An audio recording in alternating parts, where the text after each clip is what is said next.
যাদের পাকা বাড়িতে 3টের বেশি রুম রয়েছে তাদেরকে কিন্তু এই টাকাটা দেওয়া হচ্ছে না, এমনটাই কিন্তু সূত্রের খবর। তো অন্নপূর্ণা ভান্ডার প্রকল্পের স্ট্যাটাসে আপনাদের যাদের বর্তমানে রিজেক্টেড বা আন্ডার ইনকোয়ারি বা আন্ডার ভেরিফিকেশান যাদের স্ট্যাটাসে দেখাচ্ছে তাদের কিন্তু ভেরিফিকেশান অলরেডি শুরু হয়ে গেছে। আপনারা এখনও পর্যন্ত যারা ভেরিফিকেশান করাননি তারা এই ভিডিওটিকে দেখুন। আপনাদেরকে এই ভেরিফিকেশানটা করাতে কোথায় আপনাদেরকে যেতে হবে, তার সাথে কি কি ডকুমেন্ট আপনাদের সাথে নিয়ে যেতে হবে এবং এই অন্নপূর্ণা যোজনার টাকা পাওয়ার জন্য কি কি শর্ত রাখা হয়েছে সমস্তটাই আজকের ভিডিওতে আমি আপনাদেরকে জানাবো। ভিডিওটি শুরু করবার আগে প্রত্যেককে বলবো এই চ্যানেলে নতুন হলে চ্যানেলটিকে অবশ্যই সাবস্ক্রাইব করে ভিডিওটিকে লাইক করে দেবেন। অন্নপূর্ণা যোজনা প্রকল্পে আপনাদের যদি স্ট্যাটাস যদি রিজেক্টেড বা আন্ডার ইনকোয়ারি বা আন্ডার ভেরিফিকেশান দেখায় তাহলে যত তাড়াতাড়ি সম্ভব আপনার যে সংশ্লিষ্ট যে পঞ্চায়েত অফিস রয়েছে বা আপনার যে বিডিও অফিস রয়েছে সেখানে গিয়ে কিন্তু আপনারা কথা বলুন, কারণ এখন কিন্তু বিভিন্নভাবে এই ভেরিফিকেশানটা কিন্তু চলছে। অনেক ক্ষেত্রে অনেক জায়গায় কিন্তু আশা দিদিরা বাড়িতে বাড়িতে গিয়ে ভেরিফিকেশান করছে, আবার অনেক জায়গায় কি হচ্ছে তারা কিন্তু ফোন কলের মাধ্যমেও ভেরিফিকেশান করছে, আবার অনেকের ক্ষেত্রে পঞ্চায়েত অফিস বা বিডিও স্তরে গিয়ে ভেরিফিকেশান কিন্তু হচ্ছে। তো আপনাদেরকে বলবো যদি আপনার স্ট্যাটাস বর্তমানে রিজেক্টেড বা আন্ডার ইনকোয়ারি বা আন্ডার ভেরিফিকেশান দেখায় স্ট্যাটাসে, তাহলে সময় নষ্ট না করে যত তাড়াতাড়ি সম্ভব আপনি একবার আপনাদের যে পঞ্চায়েত সেই পঞ্চায়েত অফিসে গিয়ে আপনারা যোগাযোগ করুন। সেখান থেকে কিভাবে ভেরিফিকেশানটা হবে সমস্তটাই কিন্তু আপনাদেরকে জানিয়ে দেবে। যদি পঞ্চায়েত অফিস থেকে বলে যে আপনাদেরকে বিডিও অফিসে যেতে হবে, তাহলে কিন্তু আপনাদের যে সংশ্লিষ্ট যে বিডিও অফিস রয়েছে সেই বিডিও অফিসে গিয়ে আপনাদের ভেরিফিকেশান কিন্তু করতে হবে এবং সেখানে কিন্তু একটা ফর্ম দেবে, সেই ফর্মটাকে আপনাদেরকে ফিল আপ করে প্রয়োজনীয় যে সমস্ত ডকুমেন্টগুলো সেগুলো কিন্তু আপনাদের দিতে হবে।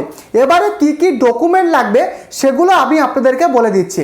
দেখুন, যখন আপনি অনলাইনের মাধ্যমে যখন আপনি ফর্মটা ফিল আপ করেছিলেন সেই ফিল আপ করার সময় দেখবেন একটা অ্যাকনলেজমেন্ট কপি বা রিসিপ্ট কপি কিন্তু দেওয়া হয়েছিল, যেটা আপনার মোবাইলেই রয়েছে।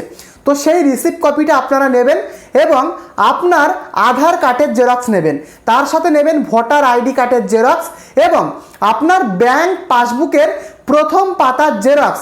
এগুলো কিন্তু নিয়ে আপনি আপনার পঞ্চায়েত অফিস বা সংশ্লিষ্ট বিডিও অফিসে গিয়ে আপনি কিন্তু যোগাযোগ করবেন।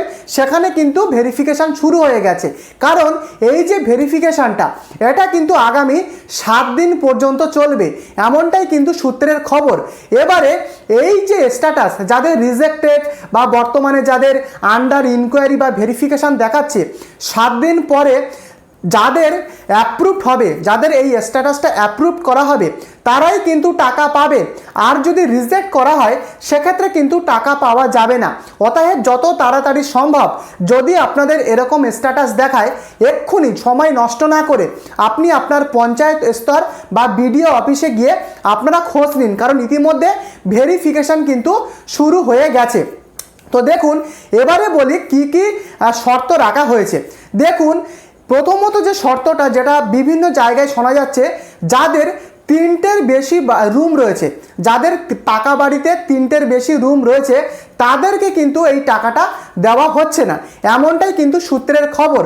তবে এখনো পর্যন্ত এই নিয়ে কিন্তু কোনো রকমের সরকারি গাইডলাইনে বলা হয়নি যে যাদের পাকা বাড়িতে 3টের বেশি রুম রয়েছে তাদেরকে টাকাটা দেওয়া হবে না। তবে এটাও কিন্তু দেখা যাচ্ছে বেশিরভাগ ক্ষেত্রে যারা পাকা বাড়িতে যারা 3টের বেশি রুমে যারা টিক দিয়েছিল তাদের কিন্তু অনেকেরই কিন্তু টাকা ঢোকেনি। তো এটাও কিন্তু একটা বড় কারণ। এছাড়াও কিন্তু ইনকাম ট্যাক্সের ব্যাপার রয়েছে, যারা সরকারকে ইনকাম ট্যাক্স দিচ্ছে তারা কিন্তু টাকা পাবে না। তো এগুলো কিন্তু অনেকের বেশিরভাগ ক্ষেত্রে নেই। বেশিরভাগ ক্ষেত্রে দেখা যাচ্ছে যাদের 3টের বেশি রুম রয়েছে তাদের কিন্তু টাকা দেওয়া হচ্ছে না। তবে আমার কিন্তু একটা ব্যক্তিগত বক্তব্য রয়েছে, কি সেটা দেখুন, বেশিরভাগ ক্ষেত্রে কিন্তু প্রত্যেকটা দেখতে গেলেই কিন্তু প্রত্যেকের পাকা বাড়ি রয়েছে এবং 3টের বেশি রুমও কিন্তু রয়েছে। যদি আপনারা দেখবেন বেশিরভাগ মানুষের কিন্তু পাকা বাড়ি রয়েছে, 3টের বেশি রুমও কিন্তু রয়েছে, কারণ সরকারিভাবে কিন্তু এই পাকা বাড়িগুলো দেওয়া হয়েছে।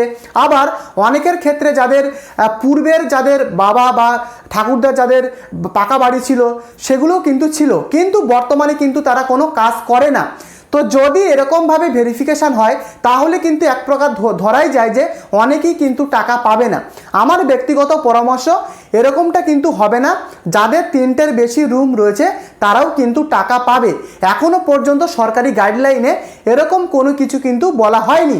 অতএব যদি আপনাদের আন্ডার ইনকোয়ারি বা আন্ডার ভেরিফিকেশান দেখায়, আর একদম সময় নষ্ট করবেন না, এক্ষুনি আপনি আপনার সংশ্লিষ্ট পঞ্চায়েত অফিস বা বিডিও অফিসে গিয়ে আপনারা খোঁজ নিন, কারণ ইতিমধ্যে ভেরিফিকেশান শুরু হয়ে গেছে। তো আমি বোঝাতে পারলাম, এক্ষুনি আপনারা খোঁজটা নেবেন। এই কিন্তু অন্নপূর্ণার আপডেট। চ্যানেলে নতুন হলে চ্যানেলটিকে সাবস্ক্রাইব করে দেবেন, আর অবশ্যই ভিডিওটিকে একটি করে লাইক করতে ভুলবেন না। তো দেখা হচ্ছে পরবর্তী ভিডিওতে।